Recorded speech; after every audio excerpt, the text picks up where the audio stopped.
Со поддршка од УНЕСКО успеавме да воспоставиме една традиција на организирање годишен конкурс за доделување награди за најдобри новинарски истории од сферата на општествено-социјалниот живот со особен фокус на подобрување на човековите права и правата на ранливите и маргинализираните заедници. Таа иницијатива произлезе од фактот што според резултатите кои што има Советот за етика во медиумите од добивањето представки, жалби за неетичко известување, произлезе дека голем број од нив се однесуваат токму на нарушувањето на човековите права, на ранливите и на маргинализираните заедници.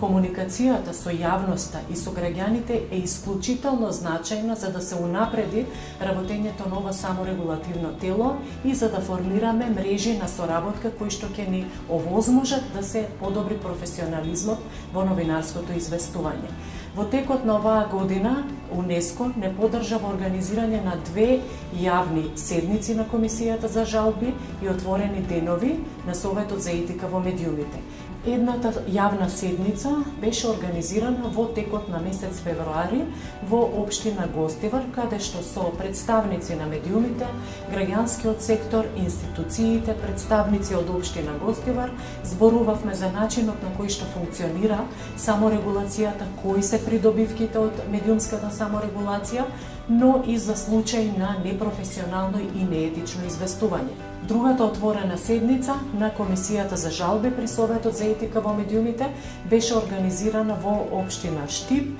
во текот на март. Членовите на Комисијата за жалби имаа можност да го представат начинот на кој што работи ова тело при Советот за етика во медиумите, како одлучува по представките, како функционира процесот на медијација и како се изрекуваат моралните санкции кои што треба да бидат објавени од страна на медиумите.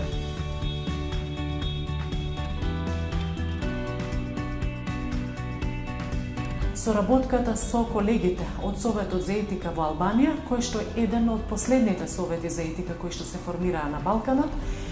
продолжи и годинава, па така во текот на април организиравме заеднички настан, односно пролетен камп, со присуство на представници од нивниот Совет за етика и со студенти од универзитети во Албанија, како и со дипломирани новинари и активни новинари во медиумите во Албанија. На настанот зборувавме за